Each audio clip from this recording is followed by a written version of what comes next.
আসসালামু আলাইকুম ওরহমতুল্লাহ।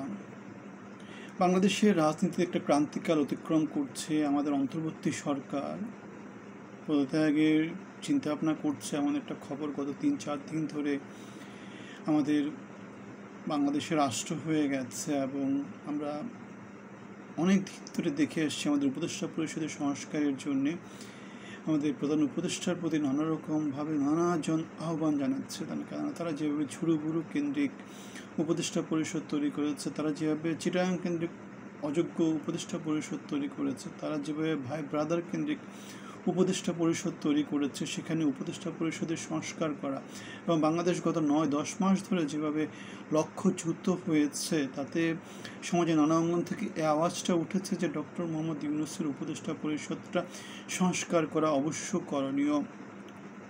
আমাদের জাতীয় নিরাপত্তা উপদেষ্টা ইস্যুতে সেনাবাহিনী এবং বিএমপি আমাদের রোহিঙ্গা ইস্যু নিয়ে মোটামুটি জাতি একটা অচল অবস্থার মধ্য দিয়ে যাচ্ছে। বন্দর বিদেশিদের কাছে দিয়ে দেওয়া নিয়ে জাতি মোটামুটি একটা অচল অবস্থার মধ্য দিয়ে যাচ্ছে। বিএনপির পক্ষ থেকে দুজন ছাত্র উপদেষ্টা, তাদের নিরপেক্ষতা নিয়ে প্রশ্ন তোলা হয়েছে, এবং ডক্টর মোহাম্মদ ইউনূসের নিরপেক্ষতা নিয়েও বিএনপির পক্ষ থেকে প্রশ্ন তোলা হয়েছে যে তিনি যেহেতু এনসিপিকে যেহেতু তিনি পক্ষপাত করেন, এনসিপির যেহেতু তিনি অভিভাবক, সুতরাং নির্বাচনকালীন সময়ে তিনি আমাদের প্রধান হিসেবে থাকলে নির্বাচনী নিরপেক্ষতা নষ্ট হবে। সুতরাং দেখতে পাচ্ছি খলিলুর রহমান অথবা এদিকে আমাদের আসিফ মোহাম্মদ সজীব ভুঁইয়া, এদিকে আমাদের আরেকজন মাহফুজ আলম, এদের পদত্যাগের ব্যাপারে মোটামুটিভাবে বেশ বড় একটা চাপ আছে বিএনপির পক্ষ থেকে এবং সেনাবাহিনীর পক্ষ থেকে। অন্যদিকে আবার ডক্টর মোহাম্মদ ইউনূস ইস্যুতেও মোটামুটি একটু কনফিউশন আছে, কিন্তু ডক্টর মোহাম্মদ ইউনূস যেহেতু আমাদের শ্রদ্ধার পাত্র, সুতরাং তাকে স্কিপ করা গেলেও হয়তোবা কিন্তু অন্যান্য উপদেষ্টা পরিষদে মোটামুটি একটু পরিবর্তন নিয়ে আসতে হবে। কারণ আমাদের সরকারকে ফাংশন করতে হলে, তাদের কাজ এগিয়ে নিতে হলে পরিবর্তনটা এখন অবশ্য স্তম্ভী।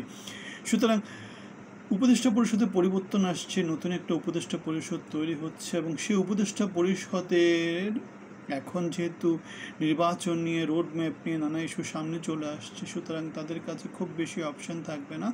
তাদের কাছে সংস্কারের একটা রোড ম্যাপ থাকবে যে এত সময় নাগাদ আমরা সংস্কার কার্যক্রম শেষ করব এবং ডিসেম্বরের মধ্যে নির্বাচন দিয়ে নতুন সরকারের কাছে ক্ষমতা হস্তান্তর করে আমরা আমাদের আগের কাজে ফেরত চলে যাব। সুতরাং এটাই হচ্ছে কি এখন যুক্তিযুক্ত কনক্লুশন, এবং এই পথেই বাংলাদেশ আগাচ্ছে, আমরা সেটাই মনে করি। তাহলে আমাদের কাছে এখন যেটা প্রশ্ন, সেটা হচ্ছে নতুন উপদেষ্টা পরিষদের মুখ কাদেরকে দেখা যেতে পারে, উপদেষ্টা পরিষদে নতুন মুখ কাদেরকে দেখা যেতে পারে। এখানে যেহেতু বর্তমানে আওয়ামী লীগ সরকার যেহেতু নাই, যেহেতু বর্তমানে দুজন রাজনৈতিক দল আছে, একটা হচ্ছে বিএনপি আর একটা হচ্ছে জামাত, সুতরাং বিএনপি এবং জামাতপন্থী এদের ভোটেই মোটামুটি নির্ধারিত হবে যে নতুন মুখ কারা আসতে পারে। এখন সেই নতুন মুখের মধ্যে যারা আসবে তাদেরকে অনেক স্ট্রং হতে হবে, তাদের লিডারশিপ অনেক ডাইনামিক থাকতে হবে, এবং তাদের ভবিষ্যৎ পরিকল্পনাগুলো অনেক বেশি স্বচ্ছ হতে হবে। কোনো রকমের দেনা পাওনার ব্যাসস্পা যাতে তাদের মধ্যে না থাকে, গ্রামীণ কেন্দ্রিক, যেমন আমরা গত 10 মাস ধরে দেখে আসছি। কিন্তু এখানে এই জিনিসটা মনে রাখতে হবে, বিএনপি এবং জামাতকে মূল্যায়ন করলে এনসিপি করবে। এনসিপি ছোট দল, কিন্তু তাদের জনসমর্থনও তেমন করে নেয়, কিন্তু তারা তো মবতান্ত্রিক একটা সমাজ গত 10 মাস বাংলাদেশে চালু করেছে। এখন বাংলাদেশে যেহেতু সেনাবাহিনী কঠোর অবস্থানে গেছে, বাংলাদেশের নির্বাচন কমিশন ঘেরাওতে আমরা দেখেছি যে এনসিপি তেমন করে জনসমর্থনের উপস্থিতি তেমন করে দেখা যায়নি। তারা বেসিক্যালি ফেসবুক কেন্দ্রিক তাদের প্রচারণা বা উপস্থিতি, সুতরাং দেখা যাচ্ছে যে এনসিপি খুব বেশি সুবিধা করতে পারবে না। বিএনপি এবং জামাত যা কিছু চাইবে সেটাই বাংলাদেশের সমাজে প্রতিষ্ঠিত হবে। আমরা সেজন্যই বলে আসছিলাম যে বাংলাদেশের রাজনীতিতে বা যে কোনো জায়গাতে টিকে থাকতে হলে স্ট্রাকচারালি গঠনগত পরিবর্তন নিয়ে আসতে হবে। আমাদের এনসিপি যা করছে সেটা গঠনগত না, সেটা ধ্বংসাত্মক। আমরা দেখতে পেয়েছি বিএনপি কী করেছে, বিএনপি চিটাগাংয়ে, বিএনপি বরিশালে, বিএনপি রাজশাহীতে, বিএনপি এখন সিলেটে তাদের কি করছে সাংগঠনিক কার্যক্রম, যুব সমাজ যেমন ছাত্রদল, যুবদল, তারপরে স্বেচ্ছাসেবক দল, এদের সবাইকে নিয়ে মোটামুটি কি করছে সাংগঠনিক কার্যক্রম এগিয়ে নিচ্ছে। পাড়ায় পাড়ায়, মহল্লায় মহল্লা তাদের সাংগঠনিক কার্যক্রমগুলো এগিয়ে নিচ্ছে।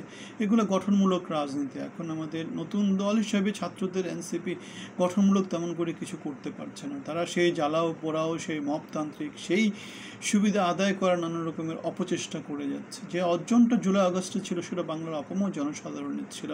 এখানে অল্প কিছু ছাত্র সমন্বয়ক যারা নিজেদেরকে নেতা বানিয়ে এখন বাংলাদেশকে বিপদের মুখে ফেলে দিচ্ছে, সো তাদের অপচেষ্টা বাংলাদেশ রুখে দেবে সেটা অনেক আগে থেকে আমাদের প্রেডিকশন ছিল এবং সেই প্রেডিকশনটা মিলে যাচ্ছে।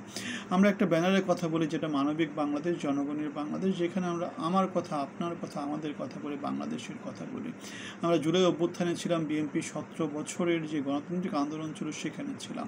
আমরা 5 বছর আগে সরকারের বিরুদ্ধে কথা বলতে গিয়ে চাকরি হারিয়েছিলাম। আমরা আপনাদের কথা বলি, বাংলাদেশের কথা বলি, জনমানুষের কথা বলি। সুতরাং আমাদের সাথে অংশী হতে আপনাদের কোথাও তেমন করে সমস্যা থাকার কথা না। আমাদের কোন কথার সাথে আপনারা দ্বিমত পোষণ করেন, কেন দ্বিমত পোষণ করেন সেটা আমাদেরকে মন্তব্যতে জানাবেন। আপনাদের সবার জন্য অনেক অনেক শুভকামনা থাকলো। ভালো থাকবেন।